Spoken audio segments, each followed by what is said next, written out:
नमस्कार, सुप्रभात, जय श्री कृष्ण दोस्तों। तो आज हम करने वाले हैं अध्याय 3 से श्लोक संख्या 34। कन्फ्यूज़न है 34 या 35। तो चलिए शुरू करते हैं। श्रेयां स्वाधर्मो विगुणः परधर्मान् स्वनुष्ठितात् स्वाधर्मो निधनं श्रेयः परधर्मान् भयावह। दोस्तों, इस श्लोक में स्वधर्म की बात हो रही है। स्वधर्म है क्या चीज़? कुछ अज्ञानी लोग इसे धर्म के साथ जोड़ देते हैं, लेकिन यहाँ धर्म के साथ इसका कोई संबंध नहीं है। स्वधर्म, जैसा कि आप जानते ही होंगे कि हम सब का एक स्वधर्म है, और ये स्वधर्म निश्चित नहीं होता है। जो चीज़ आपके लिए स्वधर्म हो सकता है वही मेरे लिए अधर्म भी हो सकता है। बातें एक ही है, चीज़ें एक ही हैं, लेकिन दो अलग अलग लोगों के लिए वो स्वधर्म और पराधर्म भी हो सकता है। जैसे एक उदाहरण देता हूँ। मान लीजिए बॉर्डर पे एक सिपाही युद्ध कर रहा है और अपोजिट में जो है मान लीजिए भारत और पाकिस्तान के बीच युद्ध हो रहा है, तो भारत का जो सैनिक होगा वो पाकिस्तान के सैनिक को मारेगा। ये हमारे लिए, ये उस सैनिक के लिए उसका स्वधर्म है। लेकिन वही सैनिक यदि घर आता है और किसी और की जान लेता है तो क्या होगा? तो गड़बड़ी हो जाएगी। तो वहाँ पे किसी व्यक्ति का जान लेना स्वधर्म है और यहाँ पे गलत चीज़ हो जाएगी। तो ठीक उसी प्रकार से हम सबके जीवन में पल पल हमें अपने स्वधर्मों के अनुसार निर्णय लेना होता है। दिन में कई ऐसे पल आते हैं जब हमें अपने स्वधर्मों के अनुसार निर्णय लेना होता है। हमें वहाँ देखना पड़ता है कि हमारा स्वधर्म क्या है और उसके अनुसार हमें निर्णय लेना होता है। तो यदि आप उस समय अपने स्वधर्म के अनुसार निर्णय ना लेने के बजाय आप किसी और का अनुसरण कर लेंगे तो गलत हो जाएगा, गड़बड़ी हो जाएगी। मैंने बोला ना कि एक ही चीज़, ठीक है, एक ही निर्णय आपके लिए स्वधर्म हो सकता है, मेरे लिए पराधर्म हो सकता है। एक ही बात, और ये डिसाइड कौन करेगा? ये आप ही डिसाइड करोगे। आपका स्वधर्म क्या है?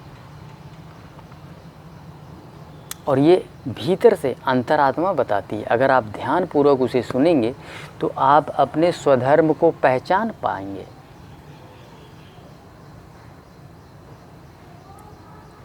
एक कार्य है जिसे मैं करता हूँ, ठीक है, 10 बंदे वहाँ सामने खड़े हैं। उन्हें देखने में लग सकता है कि मैं गलत कर रहा हूँ, लेकिन मेरा स्वधर्म कहता है कि यही सही है, इसे करना ज़रूरी है, यही स्वधर्म है। जैसे कि मैंने आपको उदाहरण दिया कि एक सैनिक बॉर्डर पे किसी की जान ले रहा है, मतलब अपोजिट डायरेक्शन वाले सैनिक की। तो वो उस क्षेत्र के लोगों के लिए, मतलब कि मान लीजिए भारत पाकिस्तान के बीच में युद्ध हो रहा, तो पाकिस्तान की जो जनता है उसके लिए ये पराधर्म है। पाकिस्तान की जनता क्या कहे, ये गलत कर रहे हैं, लेकिन हमारी देश की जनता के लिए क्या है? ये स्वधर्म है। तो इसीलिए कुछ लोगों के लिए वो गलत भी हो सकता है। स्वधर्म सबके लिए सही नहीं हो सकता है। इसलिए स्वधर्म जो है हमें खुद डिसाइड करना पड़ता है। आप ये देख के नहीं कर सकते हैं कि भी फले को अच्छा नहीं लगेगा, ढिमकाने को अच्छा नहीं लगेगा, उसको अच्छा नहीं लगेगा। वैसे भी आप जीवन में कभी भी पूरी दुनिया को संतुष्ट नहीं कर सकते हो। दुनिया का कोई इंसान चाहे स्वयं ईश्वर ही क्यों ना आ जाएं, भगवान भी अवतरित हुए, भगवान कृष्ण, वो भी 100% लोगों को सेटिस्फाइड नहीं कर पाए। तो हम लोग तो इंसान हैं, कभी भी 100 लोगों को आप, सभी लोगों को आप सेटिस्फाइड नहीं कर सकते हैं। अरे यहाँ तक छोड़िए, मैं ये जो कार्य कर रहा हूँ इसमें किसी का कोई नुकसान नहीं है, सबके लिए हितकर है ये। इसके बावजूद बहुत से जानने वाले ही लोग मुझसे ईर्ष्या करते हैं।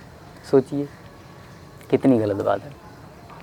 तो हम अपने सही कर्मों से भी सबको संतुष्ट नहीं कर सकते हैं दोस्तों, इसलिए उसको छोड़िए।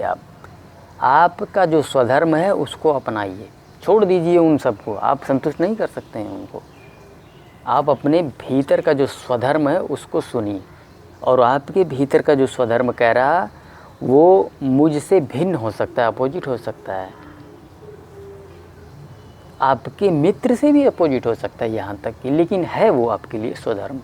तो अपने स्वधर्म को आपको ढूंढना पड़ेगा और वो आप कौन बताएगा? आपकी अंतरात्मा बताएगी कि स्वधर्म क्या है। इस श्लोक में बहुत कन्फ्यूज़न होता है, बहुत से लोग इसको बिल्कुल डिफरेंट तरीके से एक्सप्लेन करते हैं। कुछ लोग धर्म के नाम पे जोड़ देते हैं कि मेरा हिंदू धर्म सही है, मेरा मुसलमान धर्म सही है। कुछ लोग धर्म से जोड़ देते हैं, जबकि धर्म की बात ही कोई नहीं, बात तो यहाँ स्वधर्म की है, स्वधर्म की। और स्वधर्म हर पर्टिकुलर परिस्थिति में स्वधर्म अलग अलग होता है। आपके लिए ही एक जगह पे वही लिया हुआ निर्णय अगली परिस्थिति में वही निर्णय पराधर्म हो सकता है, वही सेम निर्णय। और सोचिए, तो पर्टिकुलर परिस्थिति में पर्टिकुलर जगह पे आपका स्वधर्म डिफरेंट हो सकता है, और ये बताएगा कौन? आपकी अंतरात्मा। आप जब भीतर की बात सुनेंगे ना तो आपको पता लग जाएगा कि आपका स्वधर्म क्या है। दोस्तों ये बहुत बड़ी चीज़ है और जीवन में हर एक जगह पे काम आने वाली चीज़ है। ये इतना महत्वपूर्ण श्लोक है। तो चलिए दोस्तों, इस श्लोक को दोबारा जो हम लोग पढ़ लेते हैं। श्रेयां स्वाधर्मो विगुणः, स्वधर्म श्रेष्ठ है, चाहे उसे आप बुरी तरीके से ही क्यों ना करें।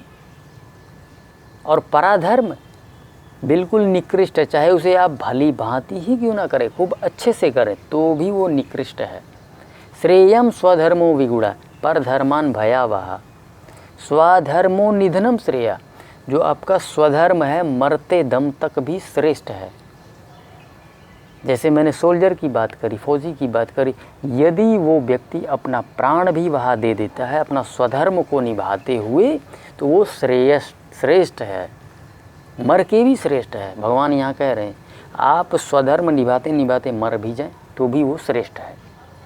और परधर्मान भयानक है, जो परधर्मान यदि उसे आप अपनाएंगे तो वो जीवन में आपके लिए सबसे भयावह है। तो चलिए दोस्तों, आज का श्लोक यहीं पे समाप्त करते हैं। जय श्री।